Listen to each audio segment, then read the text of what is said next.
have doctors out there saying legumes and beans are bad for you, and soy's bad for you, and like they're villainizing food groups. Real food groups. Yeah, which is really crazy. What I can just say right now is that there's this return to whole foods. Exactly. The way that our ancestors would have eaten. Right, exactly. I mean, it's the prebiotics, the probiotics, the fiber, the soluble fiber. I mean, we know all of that is so crucial. And grains are even important to some degree, you know, in terms of the minerals that they provide the body and calm down the central nervous system. I mean, these days I hear so many people, I'm not going to eat any grains, none, you know, and yes, and the fiber like upsets my stomach, and the legumes and beans upset my stomach. I'm eating 30 different types of plant fiber in a day, right?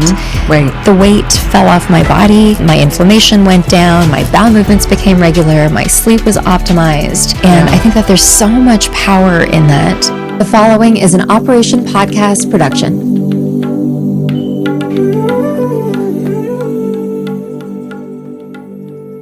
What if you're not ready?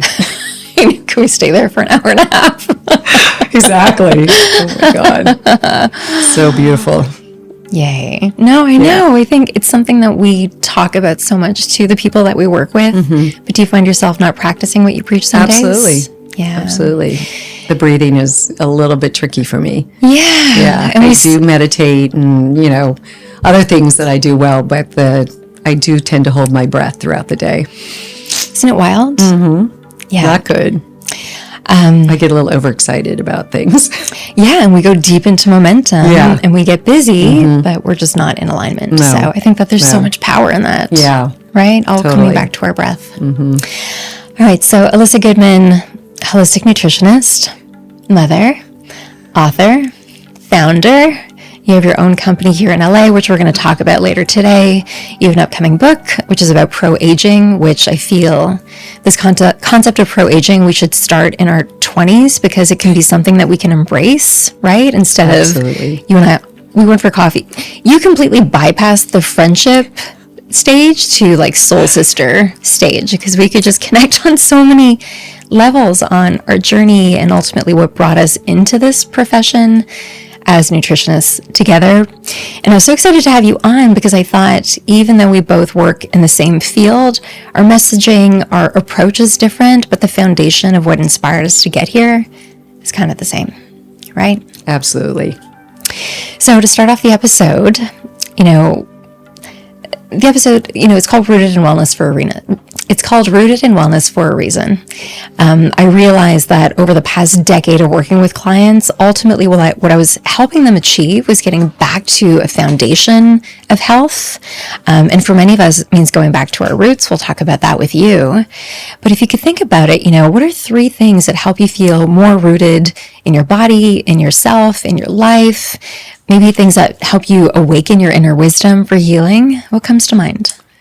Well, I would definitely say that, meditation does that. I mean, absolutely meditating, dropping in, to my heart and just really trying to, talk to my heart and see what is coming out, what really feels heartfelt for what I want to do in my life and also for myself and how I want to take care of myself.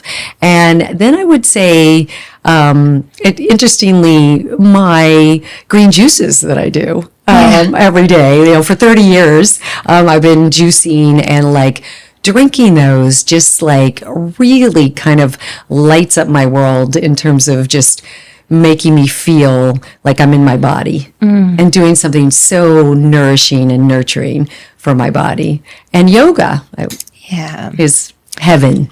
Yeah. And what do you think it is about those? So these are things that we hear about people talking in the media all the time. But for you, what does it make you feel? What's the emotion that's driving it all? It really is the idea that I want to just feel like I'm thriving. Yeah. And I want to feel like I feel great when I talk to people all the time, and even friends or, clients, whoever it is, and you say, how are you doing? And they're like, I'm okay. Yeah. I'm kind of tired of that. Right. I hate the word fine. Yes. You're not here to be fine. No. Or just okay. No, I'm looking for great energy, just as I age. And I did hit that mark where it is, that number of 60, because I'm 63 now. Like, okay, where am I going now? Like, I want these last years to be really fruitful. Last years? Last couple decades? Right, the last couple of decades, the last 20 years, 25 years. Yeah, that's just a goal because, with my story, I just never felt well for many, many, many years. I was always tired and always feeling emotionally not in a good place, not in a grounded place, not in a calm place, no self-love. So it was a little tumultuous.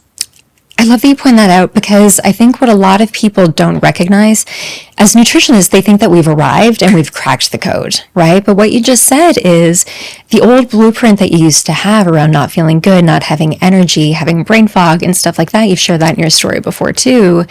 Now, those are cues. Those are cues for your constitution to be like, oh my gosh, we're going back to that space again. Don't take me there. Mm-hmm. So on the flip side, I really want people to hear, we do things every day in our day-to-day life that we don't even notice are uprooting ourselves. And they tend to be the source of our inflammation, of not feeling good, or even our unhappiness. So what are those three things for you? What are things that make you feel uprooted in your life? It would be not sleeping well. Just really not getting a good night's sleep and not taking care of myself in that way. Yeah. It would also be simply just not hydrated, in a proper way, just dehydrated.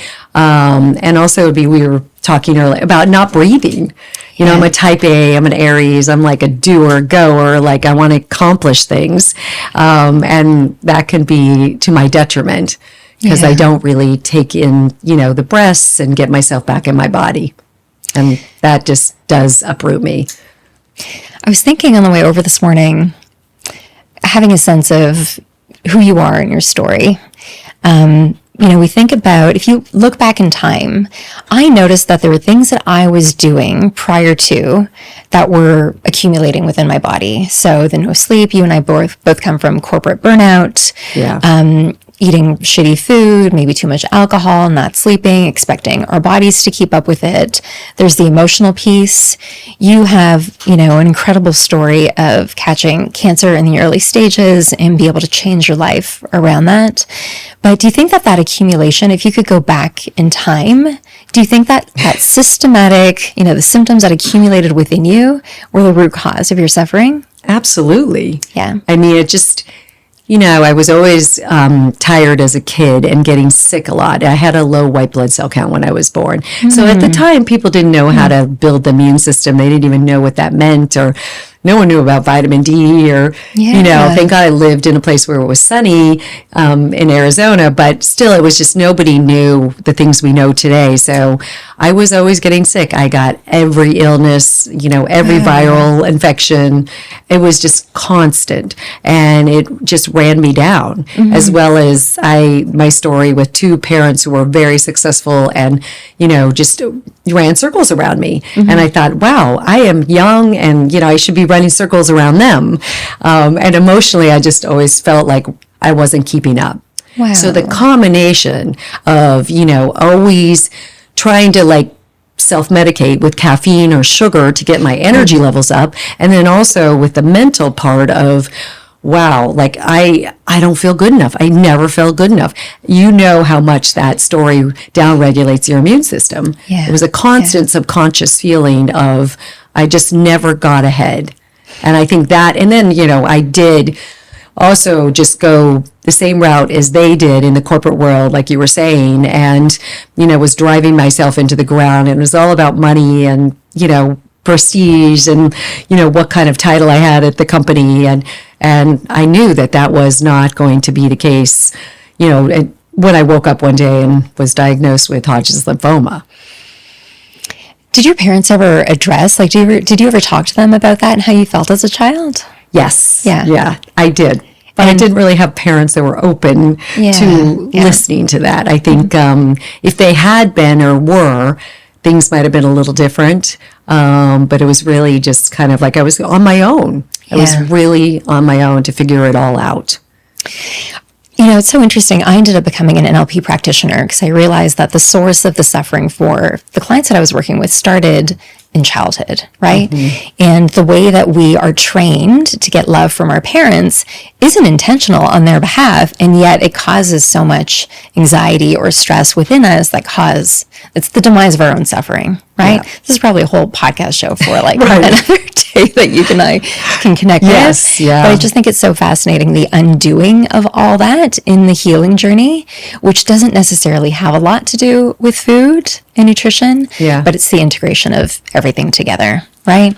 I mean, we have talked about it. I think that's how we really connected was what I was telling you about how I finally really tapped into my subconscious and like all the things that I had been feeling and, you know, what I was doing to myself. You know, I had labeled myself a sick kid because the family had labeled me a sick kid. So that wasn't so healthy. And then just, you know, I had also scared after the cancer that I was going to get another illness. And then having my husband pass away from cancer, that also was a fear. So there was just so many fears rotating, you know, and then the childhood was a tricky one, right? It wasn't terribly loving and nurturing and, you know, the things that I needed for myself to really be able to, you know, feel calm and safe. That was a big one. I want to take a quick break from this episode to thank our amazing sponsors, Bioptimizers. Are you tired of feeling tired? Do you always hit the snooze and then slam your head right back down on the pillow in the morning? With all of the things that you have to take care of at work, at home, with your family and your friends, it is no wonder that you feel so tired. You take care of a lot of different things.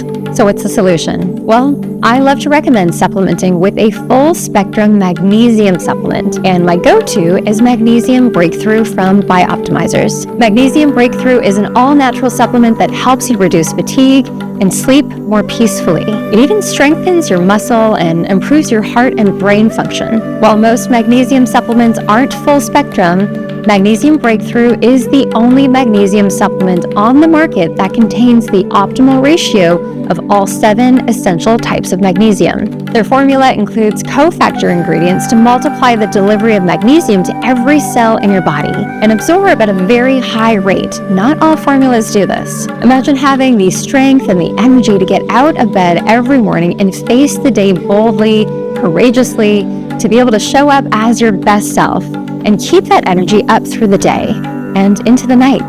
So if you want to feel more energized and get the best night's sleep that you've had in forever, give Magnesium Breakthrough a try. For an exclusive offer, go to bioptimizers.com/Mona and use promo code MONA, that's MONA, during checkout to save 10%. What I love about this sharing is, you know, it would be so easy for us to both look back at our stories and say, God, I wish I knew this then. I wish I knew this then. And having that be another source of sadness within us. But ultimately, it's just we've got to look forward. And I think it drives a lot of your path and the voice that you have out in the world. So with that said, you know, as nutritionists sitting together, we get asked a lot of the same questions over and over again. So we're going to do some quick rapid fire on what some of these are. So what is your favorite way to add more nutrition to your meals? To the meals, because I was going to say green juices, you know, have been just a lifesaver, or, you know, blending my greens in the morning for most of my clients. And then I just love soups. I created that soup cleanse. And so I just love, you know, the soup cleanse has over 50 different vegetables in 5 days, which is a little bit unheard of. So it really is about, you know, adding in a cup of soup during the day, having a 16-ounce or 20-ounce juice, you know, just getting that nutrition in. I mean, I always do have vegetables with my meals, always. I mean, I would say my perfect plate is half my plate is leafy greens and non-starchy vegetables, and then a quarter is starchy and a quarter is protein. A beautiful plate. Yes. This kind of ties into the next question. So a lot of people want to know, how do you hide veggies in your meals? But I'm hearing that this goes into soups and smoothies, right? So how do you hide veggies in your meals? Yes, it goes into the soups and the smoothies, really. And then, you know, I would say, like, I mean, in my world, I don't feel like I have to hide them. I mean, because I love them. You know, I'm like a little obsessed with veggies. And so I'm, you know, I don't work a lot with young kids who don't eat vegetables. I work a lot with adults who are looking to really upgrade their vegetable intake and how to do that. some adults need the same sneaking in of the veggies, right? So yeah, I think it applies to both, to all ages. That's a hard question for me. I know. All right. So when we think about this, the world that we live in today with healthy food, right? Especially here in LA, healthy food now is being sold in a package with these fancy labels that say organic or paleo, healthy, gluten-free, all natural. So I find it's really tough to escape processed foods. When I ask my clients to avoid them, there's a sense of overwhelm. They don't know how they're going to cope because we're all very, very busy, right? So, there's a time and a place to have that conversation if someone's deep in their healing journey or not. But let's address if there was a percentage of processed food in combination with whole foods, what would that be? What does it look like? I know, because I absolutely hate processed foods too. Yeah, it's they're tricking us, really, right? I know, totally. So I was going to say, my first response was 10%, but I know that's awfully small. Yeah. So, maybe it's 20 at the most. Yeah. So, it is really hard to avoid. Yeah. But I think if you, 80% of the time, 75% of the time, you're eating real food and, going for things that your body can metabolize and, just that don't have the inflammatory, things in them, then you could be okay, depending on who you are and what's going on with your healing journey. So let's tap into that then. What are the non-negotiables then for processed foods? Because we have people who are listening to this and they are seasoned with, listening to podcasts and learning about nutrition and stuff like that. Yeah. But then there's other people who don't have access to a lot of the things that we prescribe. Right. So what are the non-negotiables then when you're looking at processed foods? So, it really is the fillers, it's like all the additives, the fillers, that is, to me, is non-negotiable. I would say that, going over 25 grams of added sugar per day. I know that's tricky to add all your sugar up for the day, but I think sugar is just, causes cancer, makes your body acidic. So I hate cow dairy. That is something that I feel is sometimes a non-negotiable for me. I feel it causes so much inflammation. I don't mind goat or sheep, but cow is really something that, causes problems that people don't realize. Yeah. And I'm not as much of a stickler for gluten unless someone does have some issues. Right. Right. So I think that it's really the additives, the bad seed oils, all of those things, the fake food, soy lecithin, and, just the coloring. That's where I go. I think I'm leaning more to the seed oils, or I always say if there's an ingredient that you don't understand, your body is not going to recognize it at all, right? Yes, there's a lot of that out there. Absolutely. And I think a topic that comes up over and over again is, sometimes I show my mom these foods or I'll send her these things and she's like, what the hell is this? She'll look at the back, the ingredient label, which is like this long. It's the most processed food that you could give your body. And yet they're still being sold. They're still being sold at places like Erewhon and Whole Foods and stuff like that, right? Hyper-processed. Yes. All right. So we're on the same page with avoiding hyper-processed foods. Exactly. Yeah. Okay, give us your favorite, what's your favorite cleanse recipe? You are an expert cleanser. What's your favorite cleanse recipe? It's really hard. Mona, that's a hard question. I know, but everyone wants to know, what is it? What's the thing? What's the thing that Elissa does? I have to say that there's so many, but I put together this detox tonic 9 years ago, and it has coconut kefir, aloe vera, apple cider vinegar, chlorophyll, ginger, lemon, and the drink has stood the test of time, and it's so crazy because we do an a la carte now and people just order these tonics like crazy, and they just feel so good drinking this drink. And as well as I think it's great for the beneficial bacteria, it's great for the enzymes, it kind of, the aloe vera soothes the gut, it helps you go to the bathroom. So I think all in all with that, just kind of helping heal the gut and helping you go to the bathroom is huge. That's the first line of defense for cleansing, is that, go to the bathroom every day. Elimination. Yes. Right? Yeah. Which a lot of people don't do every day. And they think it's normal. They have doctors that are telling them that not having a bowel movement every day is normal. It really drives me crazy because I feel like once a day is not even enough for me. I know. Well, yeah. Okay. Yeah. Another topic for another day. We're going to talk about poop. We talk about poop every single day with our clients. What I can think of people listening to this, when they hear you describing a tonic like that. Yeah. Can you describe or share why it's not about committing to a tonic like that when you're doing a cleanse, on how you approach cleansing, basic things for cleansing every single day? Yeah. Absolutely, because really, my cleanse isn't really a true cleanse.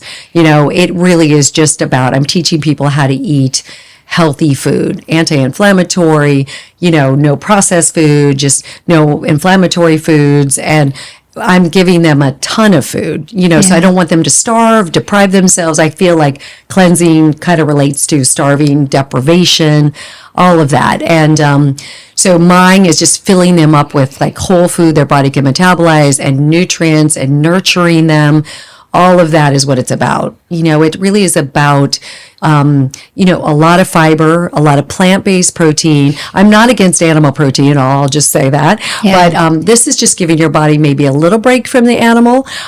We do a homemade bone broth, so it is animal, so it's not completely plant-based, but it's just increasing the fiber, increasing the hydration, also increasing the number of vegetables that they're getting per day.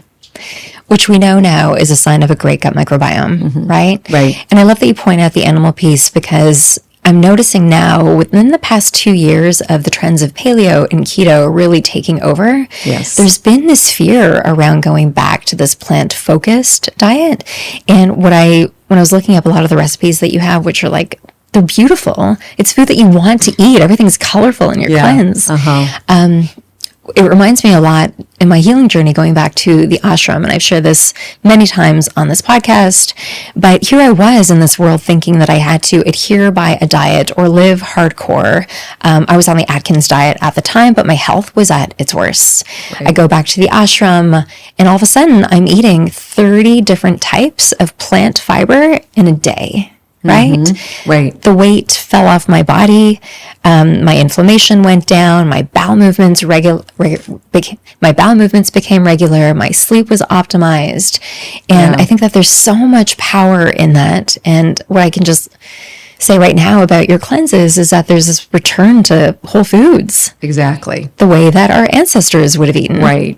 Right, exactly. I mean, it's the prebiotics, the probiotics, the fiber, the, soluble fiber. I mean, we know all of that is so, so crucial.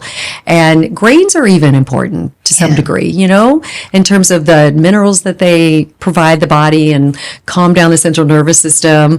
I mean, these days I hear so many people, I'm not going to eat any grains, none, and yes, and the fiber, like, upsets my stomach, and the legumes and beans upset my stomach. And then we have doctors out there saying, legumes and beans are bad for you, and soy's bad for you, and they're villainizing food groups, real food groups, which is really crazy. And the whole keto, there's a time and place for it, paleo as well, that definitely, just I think as long as we don't overdo those things. Absolutely. Right? We don't just go down the rabbit hole and that's all we're doing.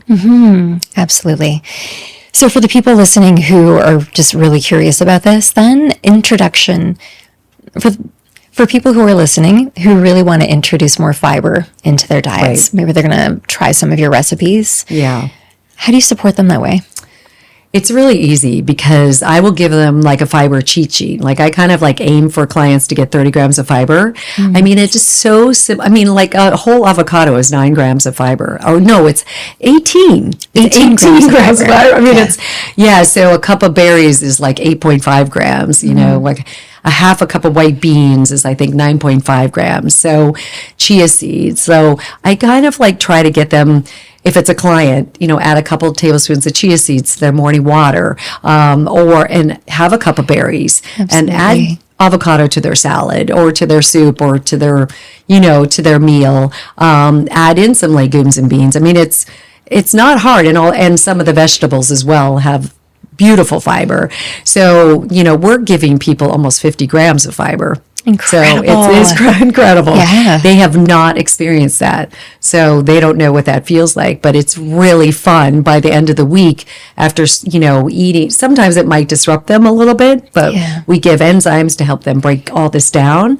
But by the end of the week, and then I have them going back to the bathroom thing 2 or 3 times a day, they're like, oh my God, I could do that. And then they feel amazing. I love this so much because here we are talking about this. We work with people day in and day out on their healing journeys. And I know from your experience and mine, introducing whole foods and increasing fiber intake is a game changer for their health, especially when they're eliminating the high refined processed foods. So gradually increase your fiber over time. Yes. Yeah. If there's distension, understand that in the initial stages, this might actually be normal for a little while. If you need some digestive support, work with a practitioner to figure out what those enzymes are that can really support you so that this becomes a way of life. Yeah. Because when you experience what having 30 to 50 grams of fiber does to your bowel movements, you will never, ever go back. Right. Right? Exactly. You know that there's something that just feels off within your system. Right. Yeah. And then that other really important piece, I think, is hydration. Absolutely. I think there's an epidemic of dehydration out there. Yeah. And I don't think that people realize, just drinking the water. And we have beautiful water at our fingertips, but we're just, I think, peeing it out, not absorbing the water, and it really is creating a lot of issues. I know you talk a lot about that. So talk to us about cellular hydration then. Right. And for you, living in LA, our water is not toxic. Right. I have to get water delivery. You've experienced getting reverse osmosis water put into your house. Talk to us about how you hydrate. Yeah. Well, I also am very spoiled because there's a company that I got associated with, I think it was about 4 years ago, called Holstein. Yeah. And you know them, right? Of course. Oh my God. The water is from Austria, in the Alps. It's just like the most incredible water, and it tastes good. And it's smooth. Yeah, and you're not running to the bathroom. No. When you drink a lot of their water. Right, exactly. Which means you're absorbing it. You're absorbing it. Yeah. I know. Yeah. So I do try to drink as much as that when I'm home, of course. But I got addicted to this hydrating powder called Ultima. Yeah. And I know it has some natural fillers and some citric acid, so it's not perfect. Okay. But it has a beautiful array of minerals like magnesium and manganese and potassium and C and chloride and zinc. And I've been drinking it for 10 years, and I dilute it because it has the stevia in it, so it's a little sweet for me. So I put it into 32 ounces of water, and I drink it throughout the day. And I am not running to the bathroom. Oh. And I am so energized mentally. I feel alert. I feel like, it just curbs my appetite if I needed to. It just helps with just also bowel movements as well. I mean, it helps with everything. Your skin. The skin, right. Also, if you're drinking any alcohol, it's great for that. I mean, it really does do the trick in terms of travel as well and jet lag. So I'm kind of a little obsessed with, there's a lot of powders out there, but that one for some reason I have loved. Yeah, the quality of the salt matters. It really does, right? Because so many brands are hopping onto electrolytes now. Yeah. Have you ever tried Baja Gold sea salt? No. I'm going to send you a pack. So it's the closest thing that I can get to making purified water taste like Holstein. But with the electrolytes, it's the same thing. Super smooth, really hydrating. Yeah. Oh, I love that. Okay. Yeah. Because you can just put a pinch, do you believe, of sea salt, a really high quality in your water? Yeah. And that can help. That's my morning ritual. So when I has in my water, and then for my kids, I'll do a pinch of sea salt, a little bit of lemon, and then I add some trace minerals also. Right. Or make it my own. Yeah. Or if I'm traveling, Ultima is amazing. Right. Yeah. All right. Let's talk about, what do you think what's your number one nourishing food? What's your favorite? Oh, another really hard question. I know. There's so many that are trending, right? Everyone wants to know, what do I eat? Oh my God. But one. Let's do three. Well, okay, no, okay. You can allow me three. That's fantastic. Because I did, for some reason, I am addicted to dandelion. No way. What an interesting addiction. It is. I mean, it is. So I get it. I have a juice at Erewhon, and it has dandelion in it. So, and then I created it like 6 years ago. There's a salad at Erewhon that's dandelion, chickpea, and quinoa. Like, I mean, seriously, I've been eating that salad probably for 4 years now, and I really have not gotten sick of it. There's something about, I love bitter foods. Liver loving. I was going to Yes. say, your liver must be like the happiest liver. Totally. So that, I mean, I know people think that that is really bizarre. I'm trying to think of my other, I love beets. Yeah. I just can't get enough of golden and red beets. I just, feel so incredible after eating those, raw or cooked. And what would be my other, I kind of want to say salt. I mean, like, salt is just, it's not really a food, but it's Quality sea salt. Quality sea salt is just something that I think, I've always been a little bit adrenally fatigued. So, I'm always going and getting a little pinch of salt and taking it directly into my mouth during the wow. day. I love So that. it's not just Heck. in my water, but I do love the taste of that. So good.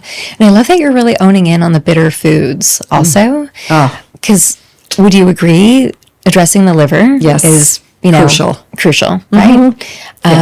So bitter Especially foods. for women's hormones too, right? We were talking about, and just detoxing and everything, and all this processed food that's getting passed through our liver, all the over-the-counter meds that are getting passed through the liver. I mean, the liver is getting really beaten up. Absolutely. I think just being alive in today's world, our liver is just compromised. And, it's a joke, but, just imagine if we could see our organs, how we would love on them, right? And unless you've ever had someone in your life or been put in a health situation where you've been told that you have to address your liver, most people just take it for granted. They throw things down the hatch. They expect the body to heal. But it goes back to that word accumulation again, right? And it's like over the years.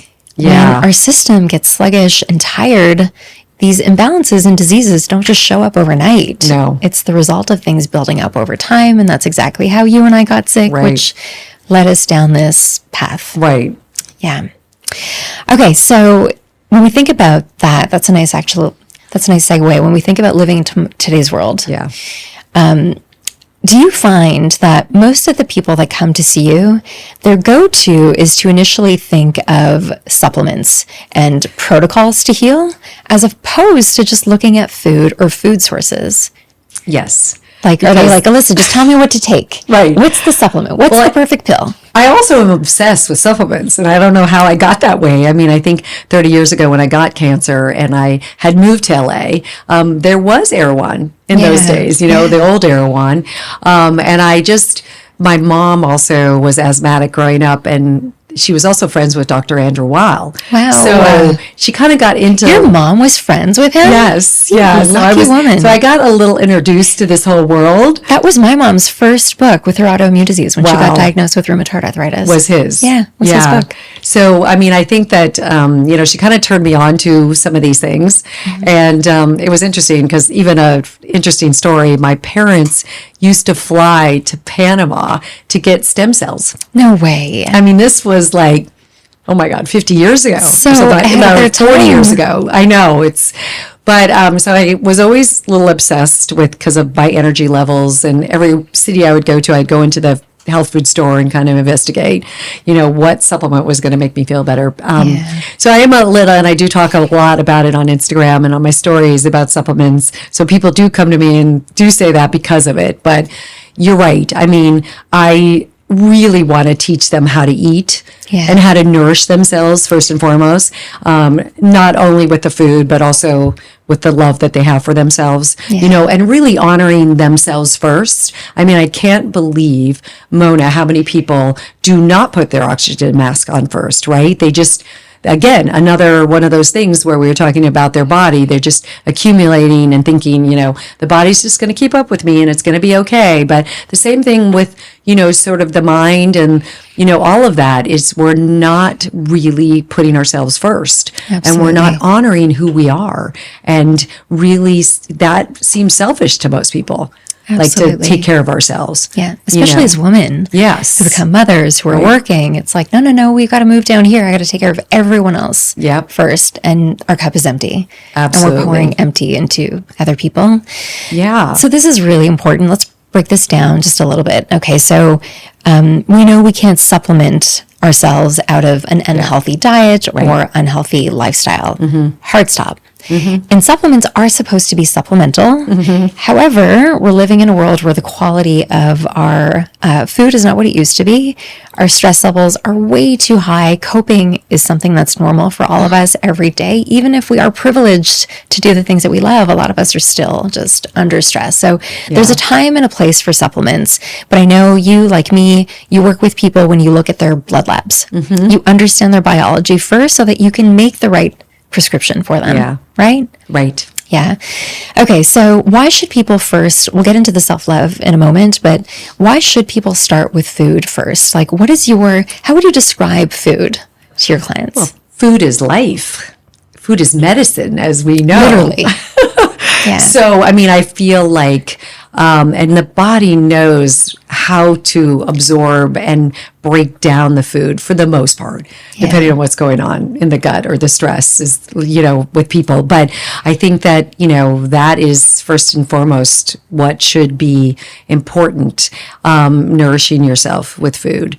And also, supplements are, it's $1 billion business, and there are a lot of fillers and additives in those supplements, like we were talking about the processed food. So it's a little tricky to navigate the supplement aisle these days, and to find out which ones really are good for us. And also, when we absorb supplements, we don't absorb all of it. Absolutely. And most likely, if our digestive system is working well, we can absorb way more of the food and the nutrients from the food if we're breaking it down. Absolutely. So I think that the food is energy, food is life. I mean, it is grown in the sun. So there's all this beautiful energy that is related to food and vegetables and that kind of life.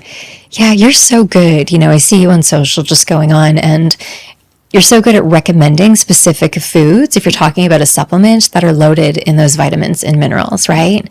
And I think you are the same, like food first, right? Yeah, Growing absolutely. up, I grew up, my dad's Indian, so we grew up a lot with Ayurveda and yoga. And the way that food is looked at there is that like food is a life force energy, just like breath.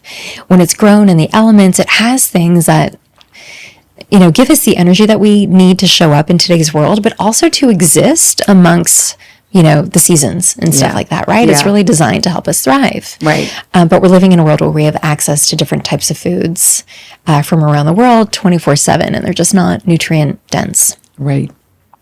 Can you do a quick call out too on supplements and the quality of supplements? Yeah, I mean, I feel like, like I said, it's tricky because right now with social media and also influencers, I was going to say, they're just, they're representing and selling everything out there. And so you have to be really, really careful at looking at the ingredients and again, seeing things that you don't recognize on that label, and knowing what the fillers are and, knowing like, they're synthetics, unless it's a real food-based supplement or, that's different. But most of the stuff are encapsulated with capsules that maybe don't break down as well in your gut, and they're filled with fillers. And we are taking so many supplements with the fillers that it's causing all kinds of digestive issues. So I'm a big fan of liquids and powders, and if they're clean, absolutely. I love all of that. I love, instead of the capsules, if you can get them that way. And with supplements, with that world booming so much, I'm sure you've seen this too, brands that we used to love, when they get bought out, we don't hear about them getting bought out, but all of a sudden we look at the ingredient label behind it and it's like, whoa, where did these ingredients come from? I know. Completely changed, right? Absolutely. I recently got a client off of 47 supplements that she was taking. 47 every single day. Not that were prescribed. Right. Granted, she was taking like, vitamin D and omegas and stuff like that, but things that she was hearing that were good for you. And I think a really big takeaway that you and I advocate for are just because something is good for you doesn't mean it's good for you specifically and your constitution, right? Absolutely. Wow. Yeah. 47 supplements. How did she even get those down? She just got used to it. It was just like her morning ritual with her that's a smoothie. lot. And Yeah. it's I just- know. We're not supposed to live that way. No. Yeah. No. I now am advocating, like you, less is more. And then again, right, I love looking at the blood work and seeing exactly what they need. Yeah. And yeah. what they need to be, filled up with and what they're missing. And intuitively too, right? Yeah. Like we know, and I think that this is something that a lot of people have turned off. We've stopped, or we never learned how to trust our bodies. Right. And our bodies are sending us signals all the time, and we don't trust that. Oh, when I get a stomach ache or a headache or brain fog, that it's your body saying like, hey, what you just did doesn't feel good. Like, Exactly. stop doing it. So Right. turning on your body's intuition. Like it comes with food Yeah. too. I mean, like whenever I tell a client, like they're like, should I eat that? Should I not eat that? Even nightshades or, like soy or whatever it is. And they've been really like scared of it. And then they eat it and then they don't feel good. I mean, I always tell them, you really got to tune in to that intuition. Whatever it is, if it's nuts, I mean, I sort of overdid the nuts, the cashews for a while. Yeah. And then I knew like when I kept eating them, my stomach was a mess. I had brain fog. And I did the same thing with eggplant. Like I one day had eggplant and I couldn't even seriously, Mona, remember my name. Wow. The brain fog was so bad. Wow. So I went off of that for like 6 months and, could eat, it healed my gut and went back on some of those foods, but don't eat them as often. So I just try to rotate my foods, but we got to tune in to what right afterwards, we don't feel good. Our digestion isn't good. Like something is not working, or you're right with the supplements as well. I do muscle test my supplements. Amazing. Oh my gosh. I Yeah, love that's that. And I powerful. wish I could teach my clients that more. Yeah. Yeah. Again, it's the trust. Is it working? Did I Yeah. do it right? Right. Should I take 2? Should I take 1? Yeah. So. I'm going through this right now with almonds. Wow. They're bothering you? I never thought of it, Yeah, right? We look at all yeah. these healthier options, and there's no shortage of almonds in our diet through almond milk, almond Yeah. butter, almond and protein powders and stuff like that, crackers, you name it. And so I was looking at all cheese. the almonds that I'm consuming, and then I've cut it out for about 2 weeks now. Yesterday, it snuck back in. Mm-hmm. And to your point with the cashews, I was like, oh my gosh, like complete brain fog. I felt super irritable with my kids. Yeah. So I know. There you go. I know. We Do know your it. own elimination. Yes. Yeah. Yes. So with that intuition, then I'm curious because you brought it up. I would say, food, supplements, yoga, they did play such a crucial role in my healing. Mm-hmm. But ultimately, I had to figure out how to love myself first.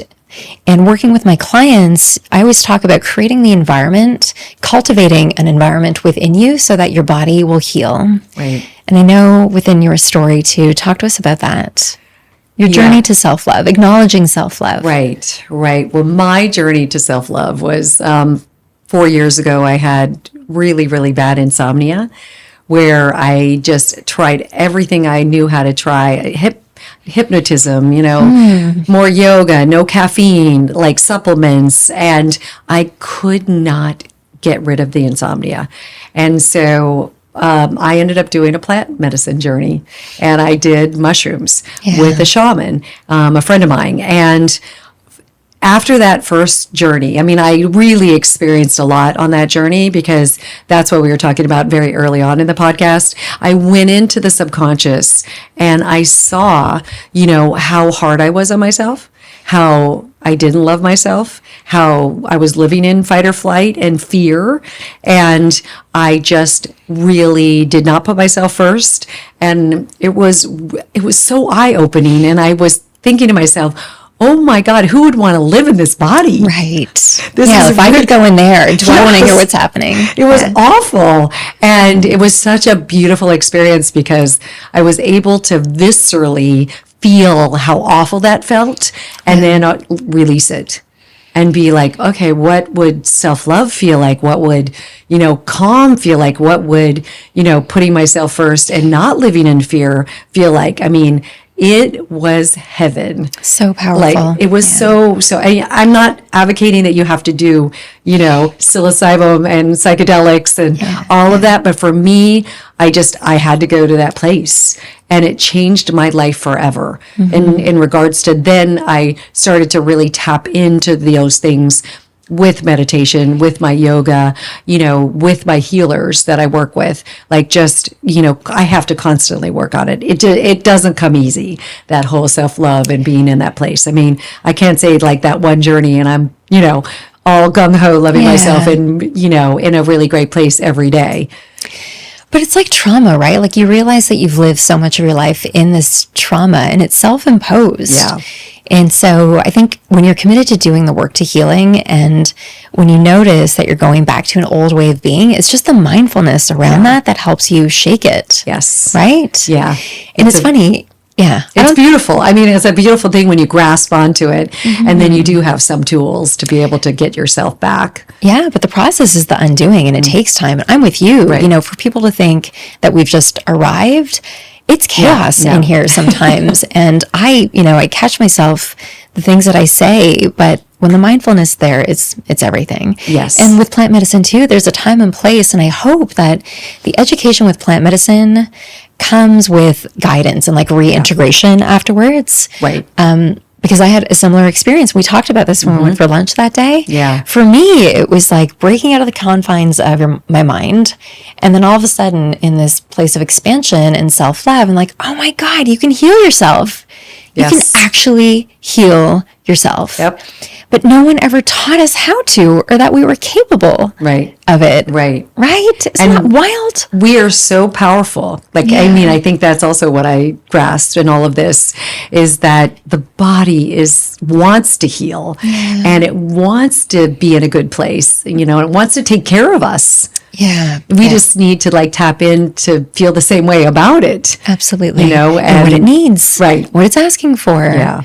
Yeah. And it's not rocket science. Like, I feel like, we both know that people feel like, oh my God, this is going to be like a hard journey to get myself over cancer or over an autoimmune or, all of these issues. But when you really can tap in all these ways that we're talking about, you can heal. Absolutely. Right? And I really think that's the greatest work for all nutritionists, dietitians, health coaches that are out there, and hopefully eventually doctors also. Yeah. For the foundation to be, you are your greatest healer, period. Yeah. Right? Like, that's Absolutely. really just the dream. And not you can look outside for guidance and help. Right. There's a time and a place. There is a time and a place, but really to believe that you can heal. Yeah. All right. So what are some health conditions that you're seeing that can really be healed, or at least where the symptoms can be lessened with food? What are some common things or symptoms? That's another really hard one too, as you know. Cholesterol, blood sugar. Like, blood sugar's crazy out of control. Pre-diabetes coming up for you? Oh, yeah. Absolutely. Yeah, and also, numbers aren't quite like where doctors say they're pre-diabetic, but they are close, right? They're on their way. Yeah. And then I would say the hormones. Yeah. I can't even believe how much fun I've had working with women and being able to test not just the typical testosterone, estrogen, or estradiol and progesterone, but really tapping into their pregnenolone and their DHEA and, their cortisol levels and just their iron levels, all these things that could come into play for helping them even go into menopause in a smoother way, and not have all these hardcore symptoms or crash. I would say that autoimmune has been huge, being able to help them, rebalance their immune system and heal their gut. I mean, that has been a game changer. Yeah, so this is kind of like it is a big topic, and we know that it's personalized for each individual based on the issues, but we keep hearing about, these key foods to lower inflammation. If we know that inflammation is the source of all of these imbalances and diseases within the body, if you really had to list off 3 things then to lower that inflammation, what food sources would you declare? I would say, it's, it really is increasing your nutrient intake of vegetables. That's huge. also the fiber we were talking about to clean out the body, lower the inflammation. But I mean, I feel like, just the nutrient dense vegetables and, fiber, and also, I just lost my train of thought on that. That's okay. Yeah, start again. So I would say, let's say, an inflammatory food. I mean, basically to lower inflammation, I think personally taking out the inflammatory foods in the diet. Yeah. It is, again, the cow dairy or foods that aren't agreeing with you. And also it could be, it's the sugar and it's the gluten potentially, and it's the processed foods and the bad seed oils. And maybe sometimes it's the unhealthy meats that we're getting, animal protein, and maybe we're eating too many eggs, 365 eggs a year we're eating like crazy. So we're overdoing foods. And maybe it's the coffee with the mycotoxins. So there's a lot, right? Yeah, it's not always about what people need to add in. It's what they can remove, right? And I think that if it was a trifecta, so if we're looking at things for people to remove, it's the fried foods, it's the fast foods, it's the sugary foods that are out there, right? Yeah. So when we think about, people know, they should know, that those are things that are fueling inflammation, especially with the types of oils, seed oils and vegetable oils. The way that they create oxidative stress in the body is fueling inflammation. Right.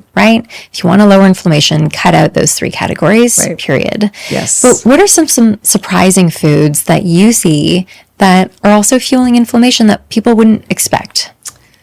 Like when you're going through someone's cupboard, you're like, you know what? You should probably not take this anymore, not eat this anymore. I mean, I feel like eggs could be that if they're eating a lot of eggs. Yeah. And they're not really buying really quality meats or fish. It could be they're eating too much fish, and they're even eating tuna and having mercury in their system, or they're eating a ton of chicken and rice and they're having arsenic levels, right? So I think that is really fueling inflammation, is the heavy metals, and no one's really testing except for probably you and me for that. But I would say that coffee is coming up a lot, really cheap, bad coffee, and they're drinking it every day. Yeah. So, and they're drinking it from those cups that are plastic, and also the Splendas are still out there, and Truvia even I don't think is great. So it's those sweeteners and artificial sweeteners that are just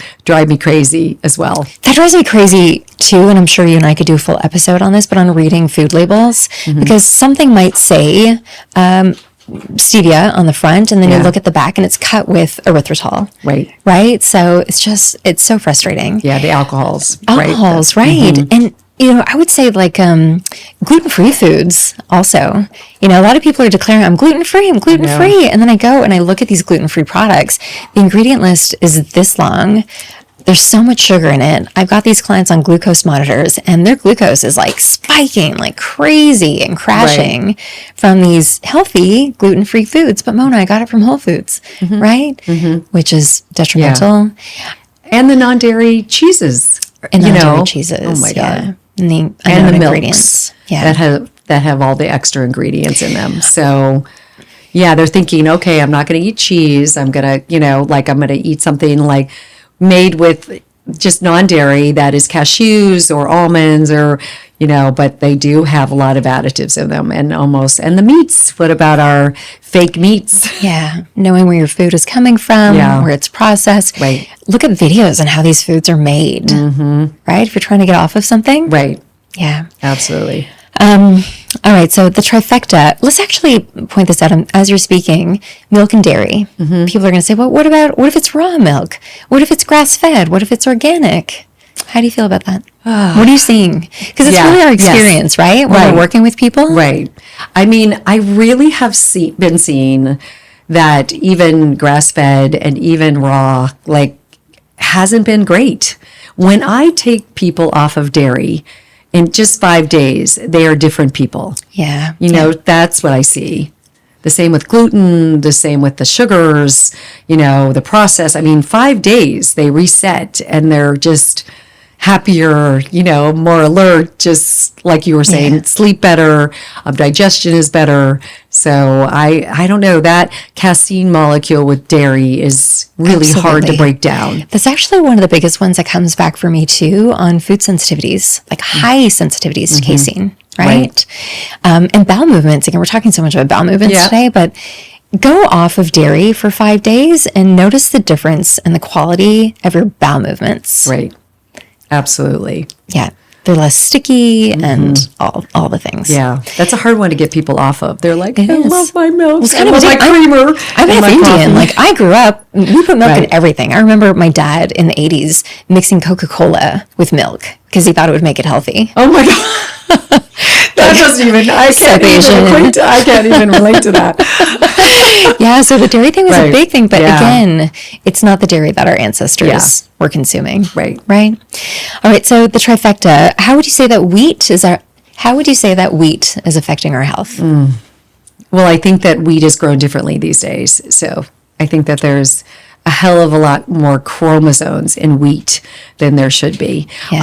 So that's also really hard for us to break down. And I think that these days that everything in America is like any of the breads and croissants and anything that's being sold needs to be bigger and fluffier. So they're adding more gluten as well to these wheat products. So the combination of the wheat and the gluten is just doing a lot of damage.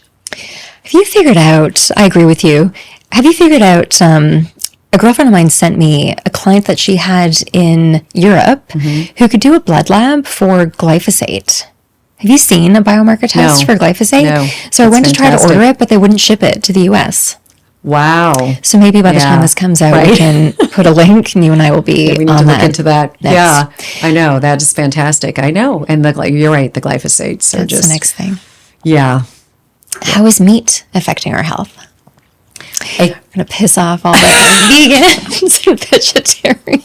I know. And some of my friends who are just like pro meat these days. Hardcore meat. Yes. Yes. You know, 1 gram of meat per body weight, Yeah. like a pound of body weight. Like it's, wow. A 200 man eating 200 grams of protein.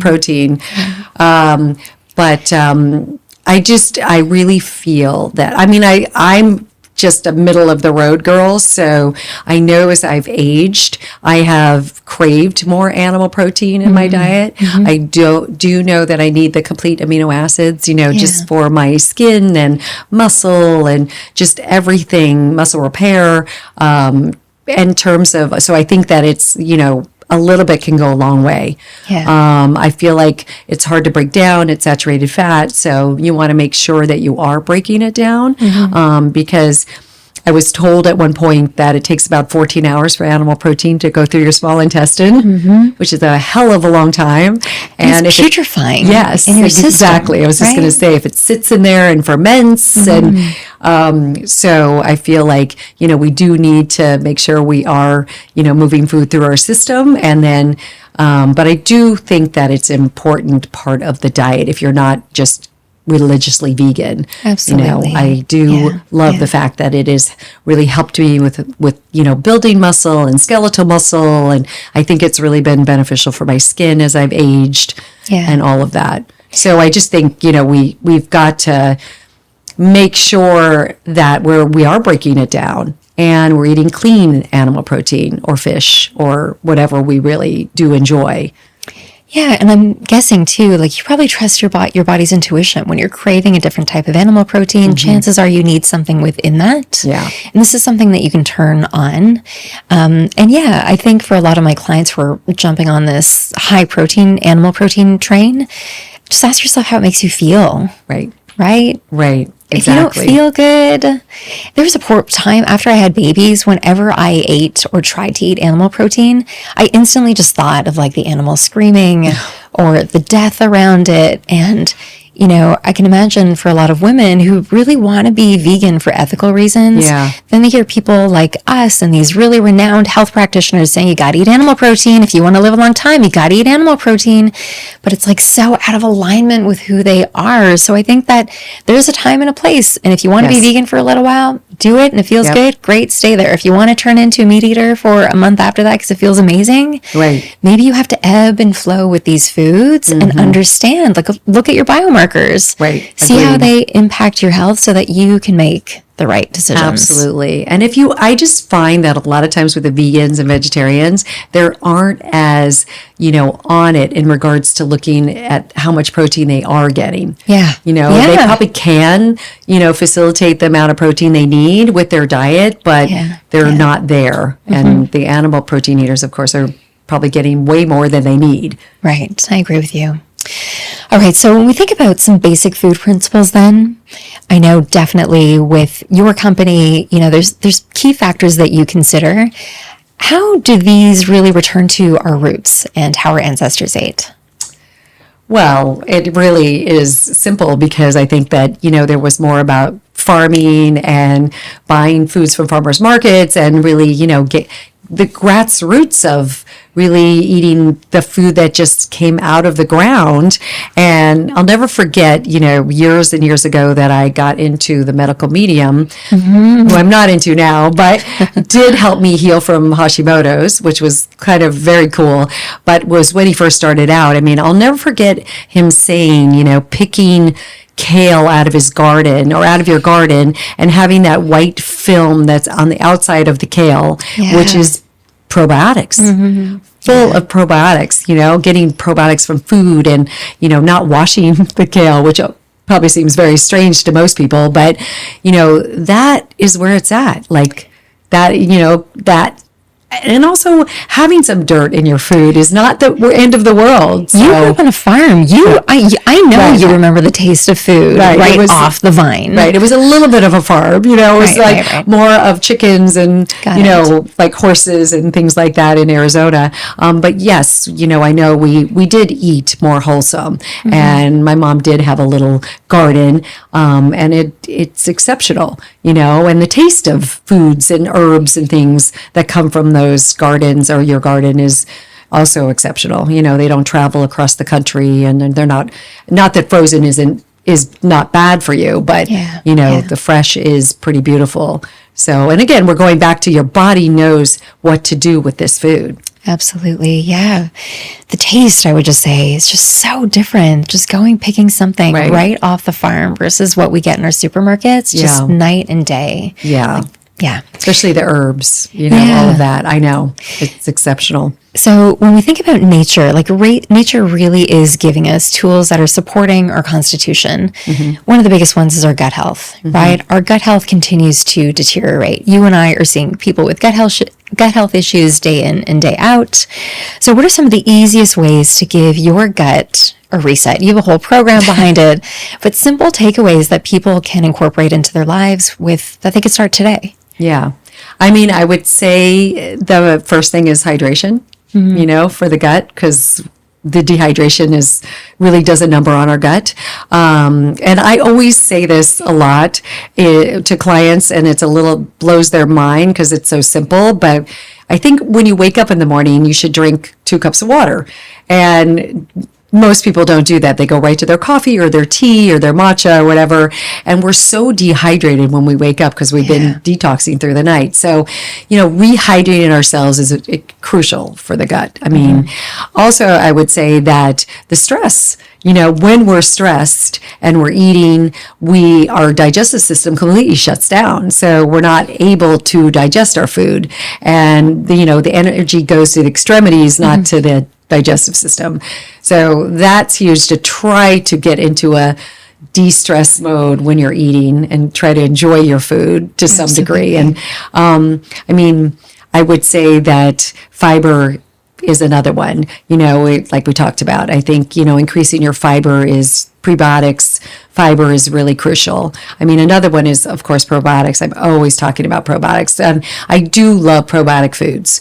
I love probiotic supplements as well, but, to get it from your food, like we're talking, is beautiful. Like the Cocoa, unsweetened 4 ounces is 100 billion probiotics, or Inner Eco is this drink that, also 1 tablespoon is 100 billion probiotics, so, and then all the other beautiful foods that you can get to load up with probiotics.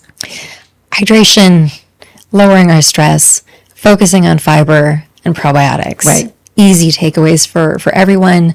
How do you support your clients in getting enough probiotics and prebiotics in their diet every day? Right. Food sources, things again that are free, no supplement needed. Right. So I would say, really I love some of that. I mean, we're lucky because we live in California and the stores here do sell these products. They don't always sell them across the country, but I love the Coco Yos, the yogurt full of probiotics, or Coco June, or the Inner Eco drink. I don't know if you ever tried that.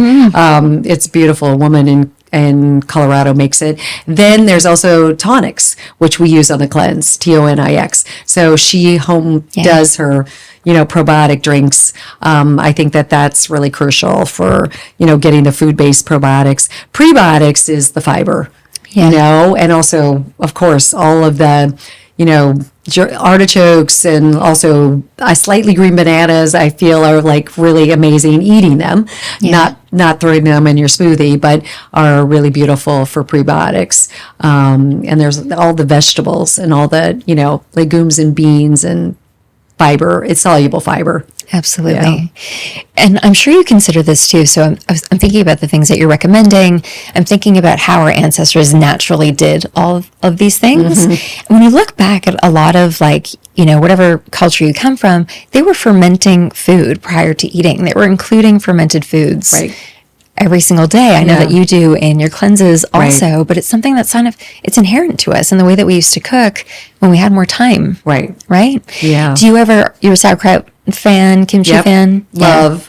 I'm not a lover of kimchi. I want to be. And I cannot do it. No, I can't either. I cannot do it. I know. But the sauerkraut is a no-brainer. Yeah, love it. We put sauerkraut out every single night on our table, and it's like the amuse-bouche. Yeah. So I just figured if there's no other way to get it, then at least it's out there. I wish more people did that. Yeah. We have sauerkraut on the gut cleanse. Oh, there you go. It is, it's really fun. We have fermented vegetables on the regular cleanse.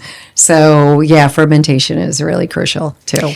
Yeah, I love that you address that because, we talk so much about gut health. And I think for a lot of people, again, they go to what protocol can I go to instead of what can they simply start incorporating. And I just wanted to own in on that because I know it's such a big piece of what you do in your cleanses. Yes. When we think about the worst foods for bloating, right? So people, they have compromised digestion, their gut is off, they still consume specific foods. What in your mind are the worst foods for bloating? I would say cow dairy, sugar. Yeah. And I would say gluten can be really, really bad.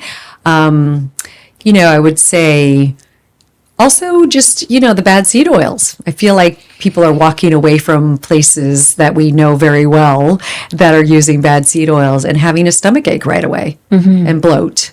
Yeah. So sodas, I can't believe how many people still drink soda. Diet Coke, and, even some of my own family does that. I know. Yeah. Media brainwashing, right? So I'm thinking the people listening then, how would people listening without working with you or I, or any health coaches out there, how do I know that I have gut health issues? I think it's so easy. It is, if you're not going to the bathroom regularly every day, that's first and foremost. Also, I feel like if you eat something and you bloat right away, you start to feel not only bloated, but just your stomach feels upset. And that really says it all.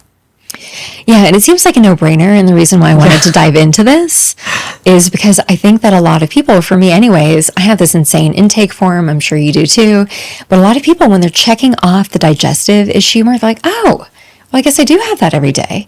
I do have bloating every day. I do have heartburn every day. I do have, irregular bowel movements.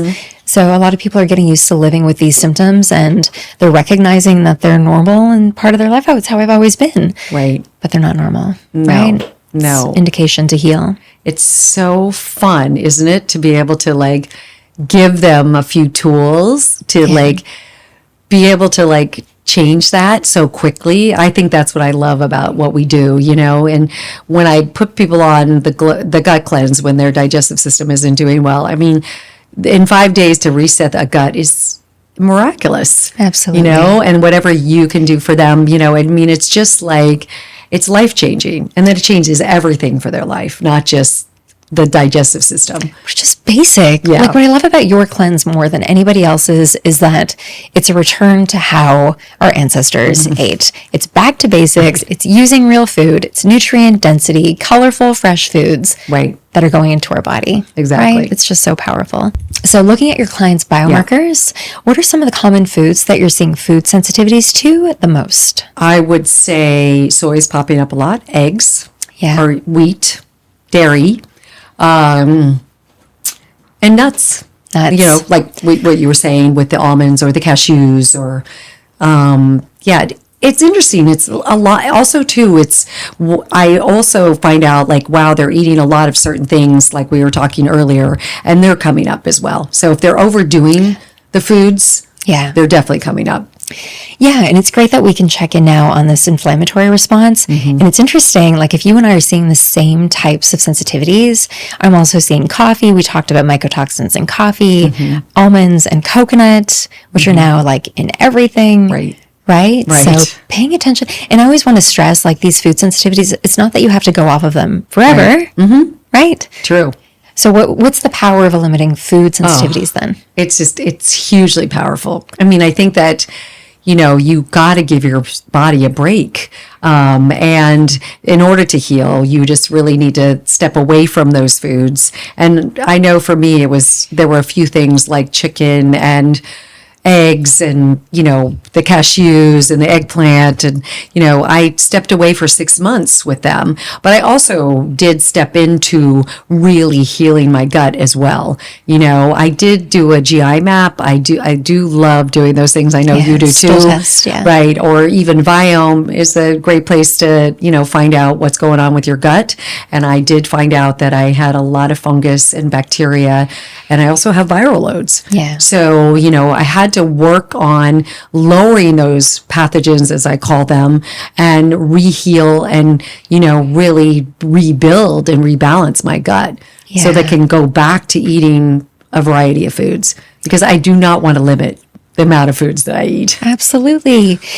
So it's special because I think that there's some people out there who are like, yeah, I want to do these things. They're seekers. They want to find new ways to heal. And I think that for you and I to do our jobs our best, the more data that we have, we can better really customize a protocol for somebody. Right. And for people who don't have the time or the ability to invest in stuff like that, I think it just goes back to diversity, right? Variety and diversity. Like just avoid being a creature of habit. Right. And I think for all of us who are busy, we end up eating the exact same foods every single week. The grocery shopping list does not change. Buy what's on sale. Right? Buy what's on sale, so it forces you to eat different foods. You're going to be taking in a variety of different nutrients from different foods, but also the soil that they were grown in. Right. And that will help optimize your health too, right? Totally. Yeah, that is tricky. You know, that's a hard one for people because, you know, the stress level, the amount of busyness and workloads, and, you know, it's hard to like really break out of the mold of, you know, having a variety and not having that same shopping list every week, you know, and like how do we get people to expand their horizons? And I feel like what is helping me in that regard is more the emotional component. Like if we can get people more energized and like brain fog is, you know, helping and feeling good about their bodies, I think that it is helpful in terms of, wow, I want to make changes. I want to try that. And, you know, when they feel like they're in their body and they just have energy and they want to try cooking or try new things. I mean, I just think when they're tired and they're stressed and, you know, they're just strung out, they don't do that. That is such a good point, because I feel a lot of people, you know, they listen to podcasts like this, they hear experts, just do this, just go do that, and just go do this, go spend money on this thing. And it's like, but no, I don't feel good. Right? And this is a really good opportunity just to close things up. When we think about this, you know, spiritual and emotional connection to healing, my heart goes out to the people who they genuinely just don't feel good in their mind or in their body. It's like telling a depressed person, just go eat some salads. Just eat some whole food salads. You're going to feel amazing. It's like, I can't get off my couch. Don't tell me to go eat a salad. Right. And, you and I shared on our lunch together, there was suffering. Like we were suffering when we were sick. And you shared a great story about finding a doctor that asked you, well, tell me what's going on in your life. I mean, that doctor, I had two things that happened for me when I got cancer. The first one was getting a massage and sitting upright, and the massage felt a lymph node on my collarbone. So if I had been laying down on a table, that might not have happened, but she did see a lymph node that was swollen on my collarbone. So that was miraculous. And the second one was a doctor that was a radiologist, oncologist, who said to me, do you love your life? What's going on emotionally? Are you happy with your job? Are you happy with your husband? Like what's happening in your life? Are you stressed? And I mean, Mona, it was 30 years ago. And today people still don't do that. Doctors don't do that, and it just blows my mind. And I just will never I will always be thankful for those two people, because that just changed my life in regards to, really stepping into my power, and then also starting to really heal and really feel like, okay, I've got to get my shit together with myself and really figure out how to get better, mentally and physically. So that was a absolutely beautiful thing. God bless that doctor, and I always say to people, find a doctor that is your partner in healing, and doctors aren't asking this question. God bless them, but they're trained on how to treat a symptom. Yes. For me, it was just bawling my eyes out on an Ayurvedic massage table when somebody was asking me about, well, this is off here. Tell me, when did the sadness start? When did the stomach ache start? And it was when I was a little girl, right? And all of a sudden you release these things and you recognize like, oh yeah, I'm unhappy inside. Yes. Let me deal with the unhappiness and then use food as the medicine to help heal my body and replenish. Absolutely. I love you and your story. It's so powerful. Your message is just so unique, and I'm so grateful. Super grateful about your book. I'm going to have you back on to talk about pro-aging. I think that this is something as women, it's our responsibility to do for a younger generation today, so that we can step into health. So thank you for being just such a spokesperson out in the world and talking about this, because you also look 35. Thank you. I feel it, but I know you do. I know you have more energy than me. I know you feel it. Okay, so I want to wrap up this episode by asking some just rapid fire questions. What are some of the most common mistakes or misconceptions that you are seeing women make with their health? They don't believe in themselves. Good answer. What is one way that women are making health and healing way too complicated? Taking too many supplements. Instead of getting to the root cause, right? Tuning in. Yeah. What is your favorite ancient healing remedy? Self-love. All the way. Do you think our ancestors were in villages where it's like there was so much love, right? Where it was a reflection.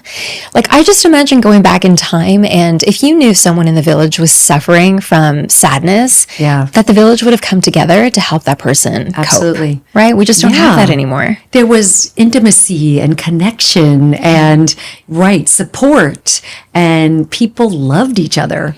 There wasn't so much, I think, sure there was infighting and all of that stuff, but I think there was more connection and more love for each other, and really valued each other. And, women just supporting women and all of that. I mean, that is just still so crucial today for us. I love that. You're the first person so far to say self-love as an ancient healing remedy. Magic. If you were to pick something about modern medicine that excites you, what would it be? I am obsessed with doing blood work these days, the biomarkers, and just like the opportunity that I even get to do that, today, that I get to do a full panel of biomarkers for, I will say, $246. That is crazy. It's so thorough, and people are kind of blown away that they're able to get this done and then find what is, at the root cause of what's going on with them, if there is or isn't. Do it. I think modern medicine, it's going to be the greatest gift that we can use for prevention. Yes. Right? Yeah. Use Rupa? Is that right? Yeah, Rupa Health. Yeah. Yeah. Incredible. All right, what are the top 3 things that we can start doing right now to optimize our hormones?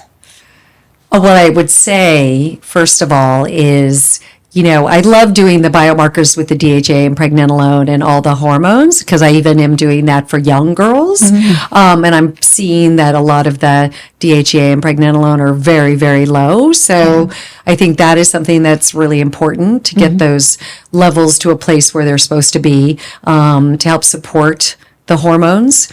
And I would say that also just, also really eating real food and nutrient dense food, that I think that is really important for hormones.